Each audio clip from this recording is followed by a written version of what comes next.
தமிழ்நாட்டிற்கு தண்ணீர் திறக்க மறுப்பு தெரிவித்த கர்நாடக அரசுக்கு முதலமைச்சர் மு.க.ஸ்டாலின் கண்டனம். கர்நாடக அரசின் இந்த முடிவு உச்சநீதிமன்ற தீர்ப்பை மீறும் செயல் எனவும் குற்றச்சாட்டு.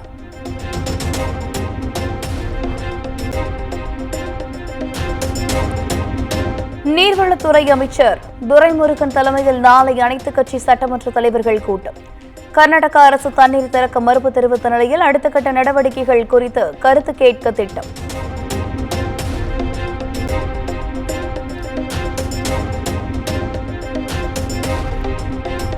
எல்லை தாண்டி மீன் பிடித்ததாக பாமன் மீனவர்கள் 25 பேர் இலங்கை கடற்படையால் கைது செய்யப்பட்ட விவகாரம். 25 பேருக்கும் ஜூலை 29ஆம் தேதி வரை காவலை நீட்டித்து இலங்கை நீதிமன்றம் உத்தரவு.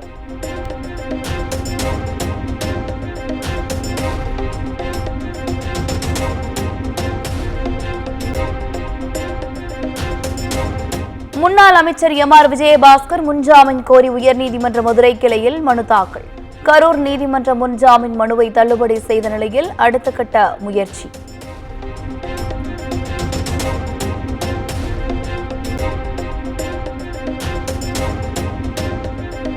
பொறியியல் கலந்தாய்வு வருகின்ற 22ஆம் தேதி தொடங்கி செப்டம்பர் 11ஆம் தேதி வரை நடைபெறும் என அமைச்சர் பொன்முடி அறிவிப்பு.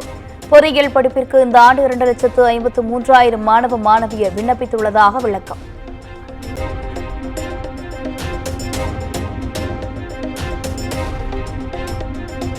கடலூர் நெல்லிக்குப்பத்தை அடுத்த காராமணிக்குப்பம் பகுதியில் வீட்டிற்குள் 3 பேர் எரித்து கொலை. ஒரே குடும்பத்தை சேர்ந்தவர்கள் இரத்த காயங்களுடன் எரிந்த நிலையில் சடலமாக மீட்கப்பட்ட நிலையில் போலீசார் விசாரணை.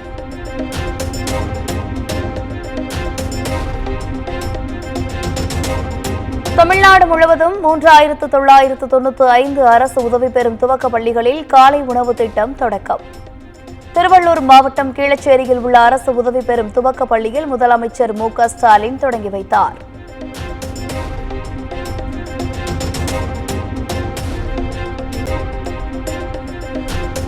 பள்ளி மாணவர்களுக்கு காலை சிற்றுண்டியை தன் கையாலேயே பரிமாறி ஊட்டிவிட்ட முதலமைச்சர்.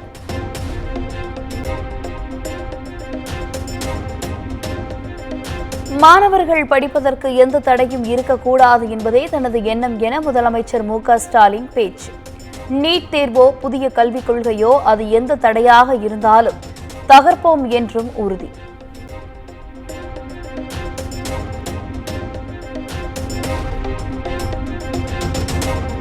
கல்வியை மாநில பட்டியலில் கொண்டுவர தயாரா?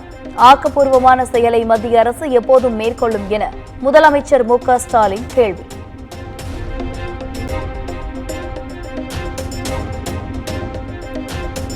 கல்விக்கண் திறந்த கர்ம வீரர் காமராஜரின் 122வது பிறந்த நாள். மலர்களால் அலங்கரிக்கப்பட்ட திருவுருவ படத்திற்கு முதலமைச்சர் மு.க.ஸ்டாலின் மலர் தூவி மரியாதை.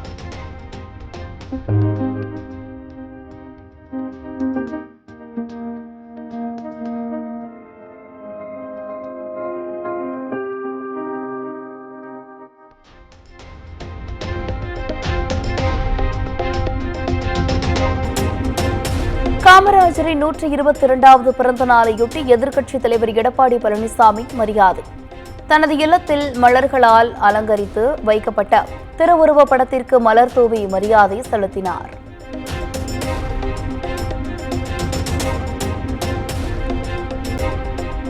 ஆம்ஸ்ட்ராங் கொலை வழக்கில் சிபிஐ விசாரணை நடத்தாதது ஏன் என அதிமுக முன்னாள் அமைச்சர் ஜெயக்குமார் கேள்வி.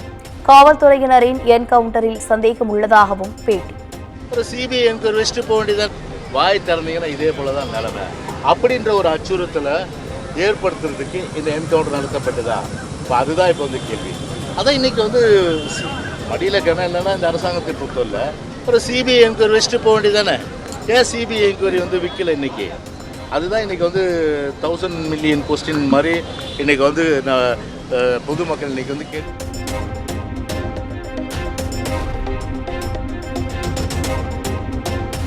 விக்கிரவாண்டி இடைத்தேர்தலில் திமுக பெற்றது ஒரு தோல்விகரமான வெற்றிதான் என தமிழிசை சவுந்தரராஜன் விமர்சனம்.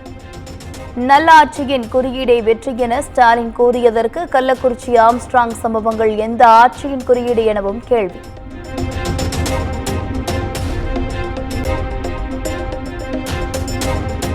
ஆளுநர் ஆர்.என். ரவியை ஆம்ஸ்ட்ராங்கின் மனைவி சந்திக்கவிருப்பதாக தகவல். கொலை வழக்கை சிபிஐக்கு மாற்றக் கோரி ஆளுநரிடம் வலியுறுத்த திட்டம்.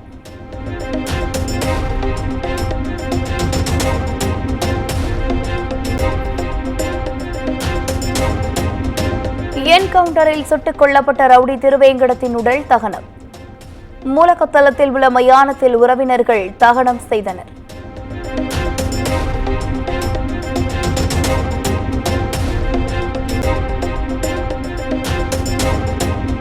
அவசரமாக என்கவுண்டர் என்ற பெயரில் ஒரு மனிதரின் உயிரை பறிக்க வேண்டிய அவசியம் என்ன? திருவேங்கடம் பின்னால் யார் இருக்கிறார்கள் என்பதே தனது கேள்வி என்றும் அண்ணாமலை பேட்டி.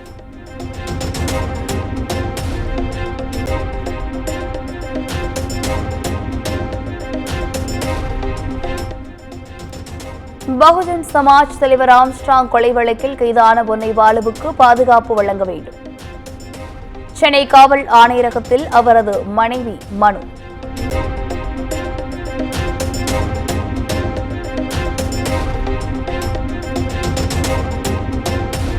கிருஷ்ணகிரியில் பாஜக மாநில தலைவர் அண்ணாமலை படத்துடன் திமுக தொண்டர்கள் ஆடு வெட்டிய விவகாரம். நீதிமன்றம் வேடிக்கை பார்த்துக் கொண்டிருக்காது என சென்னை உயர்நீதிமன்றம் அதிருப்தி.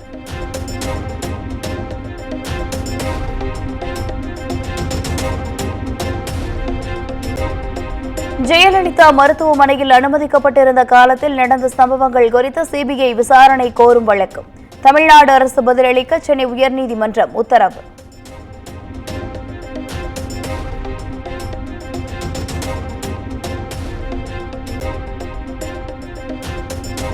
அதிமுக தொண்டரை செல்லூர் ராஜு ஆபாச வார்த்தைகளால் வசைபாடிய ஆடியோ விவகாரம்.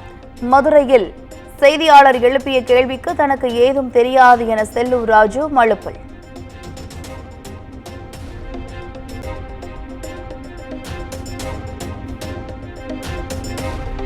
தேனி மாவட்டம் ஆண்டிப்பட்டி அருகே கள்ளச்சாராய ஊழல்களை தயாரித்த 2 பேர் கைது. 30 லிட்டரை பறிமுதல் செய்து கீழே ஊற்றி அளித்தது காவல்துறை.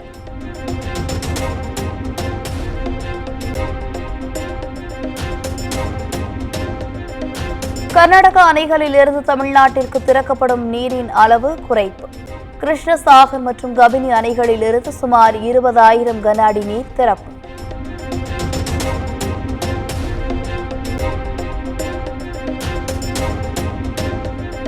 பவானிசாகர் அணைக்கு வரும் நீரின் அளவு 3,623 கன அடியாக அதிகரிப்பு. தொடரும் மழையால் அணையின் நீர்மட்டம் 70 அடியை எட்டியது.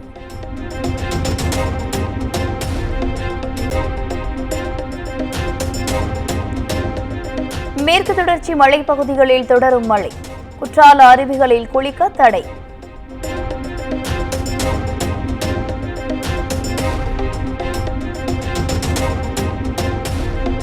சிவகாசி அருகே குடியிருப்பு பகுதியில் சட்டவிரோதமாக பட்டாசு தயாரித்த 3 பேர் கைது.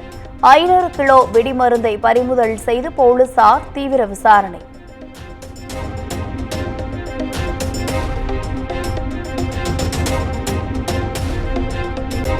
மயிலாடுதுறை மாவட்டத்தில் சிறுமியை பாலியல் வன்கொடுமை செய்த காவலர் போக்சோவில் கைது.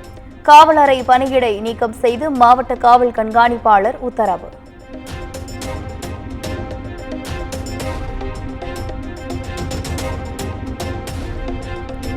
திருப்பத்தூர் மாவட்டம் ஆவூர் அருகே ஊருக்குள் புகுந்த ஒற்றை காட்டு யானை. 38 மணி நேரத்திற்கும் மேலாக ஆட்டம் காட்டிய யானையை வனப்பகுதிக்கு விரட்டிய வனத்துறையினர்.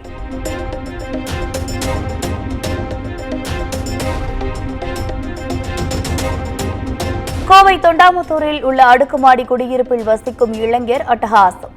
காவலாளி மற்றும் தூய்மை பணியாளரை தாக்கும் சிசிடிவி காட்சிகள் வெளியாகி பரபரப்பு.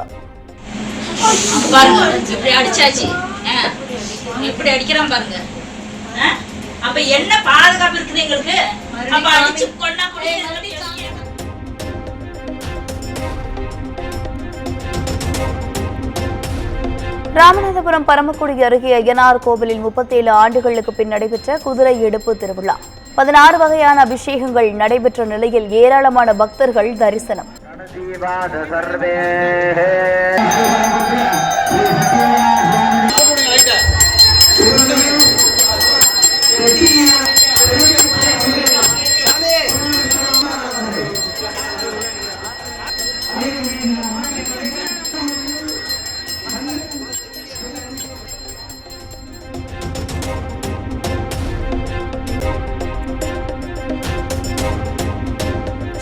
விமான நிலையத்தில் இருந்து மலேசியாவுக்கு கடத்தப்படவிருந்த 160 நட்சத்திர ஆமைகள் பறிமுதல்.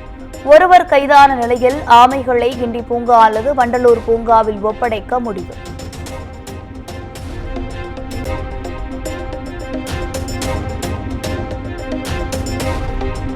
புதுச்சேரியில் இந்த மாத இறுதியில் முழுமையான பட்ஜெட் தாக்கல் செய்யப்படும். துணைநிலை ஆளுநர் CP ராதாகிருஷ்ணன் பேட்டி.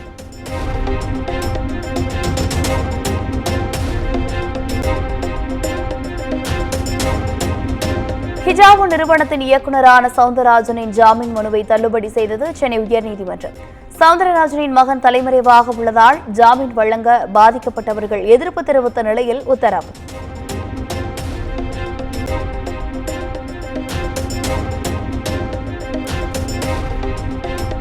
பீகாரில் உள்ள டெல்லி முதலமைச்சர் அரவிந்த் கெஜ்ரிவால் ஒரு மாதத்தில் 2 கிலோ மட்டுமே எடை குறைத்துள்ளார். 8 கிலோ எடை குறைந்ததாக ஆம் ஆத்மி குற்றம் சாட்டிய நிலையில் சிறை நிர்வாகம் விளக்கம்.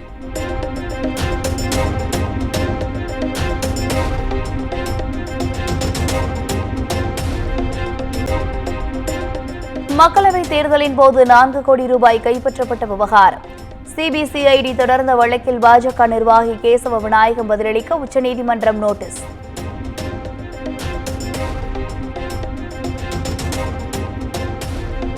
குஜராத்தின் அகமதாபாத் அருகே லாரி மீது பேருந்து மோதிய கோர விபத்து. 6 பேர் உயிரிழந்த நிலையில் 8 பேர் படுகாயங்களுடன் மருத்துவமனையில் அனுமதி.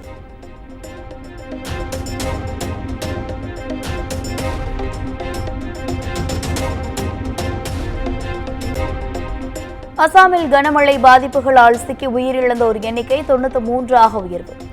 18 மாவட்டங்களில் 6 லட்சம் மக்கள் பாதிப்புகளில் சிக்கியுள்ளதாக தகவல்.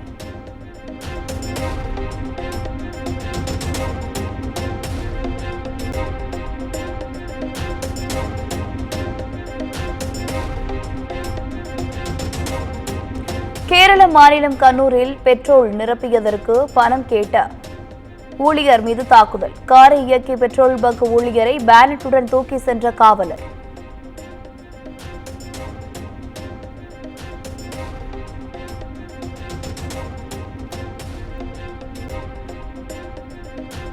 டிரம்ப் மீதான துப்பாக்கிச்சூடு சம்பவத்தின் போது உயிரிழந்த தீயணைப்பு வீரரின் குடும்பத்திற்கு 4 கோடி ரூபாய் நிதி திரட்டல். தனது 2 குழந்தைகளை காத்து உயிர் தியாகம் செய்ததால் இணையத்தில் நெகிழ்ச்சியுடன் நன்கொடையை வாரி வழங்கிய மக்கள்.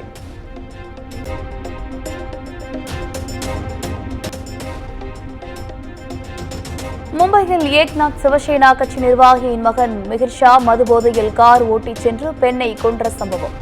வயது வரம்பு நேர கட்டுப்பாட்டை மீறி மது வழங்கியதாக ஜூஹு பாரின் லைசன்ஸை ரத்து செய்து போலீசார் நடவடிக்கை.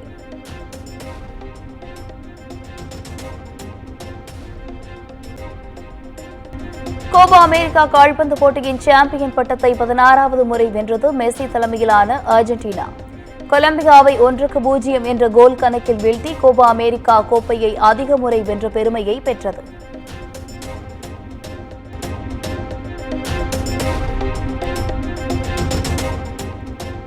கோபா அமெரிக்கா கால்பந்து இறுதிப் போட்டியில் இருந்து காயத்தால் வெளியேறிய அர்ஜென்டினா வீரர் மெஸ்ஸி கதறி எழுத காட்சிகள் வைரல். மார்டின்ஸ் அடித்த ஒரே கோலால் அணி வெற்றி வாகை சூடியது.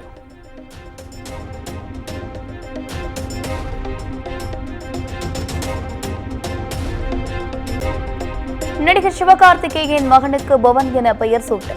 சிம்பிளாக நடந்த பெயர் சூட்டு விழாவின் வீடியோ வெளியீடு.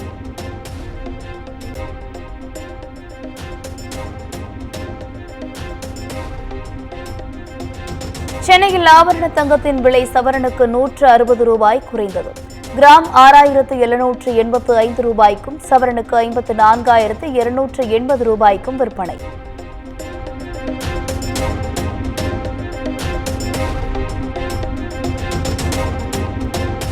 ஜொமேட்டோ, ஸ்விக்கி உணவு டெலிவரி நிறுவனங்கள் பிளாட்ஃபார்ம் கட்டணத்தை 20 விழுக்காடு உயர்த்தியதாக அறிவிப்பு.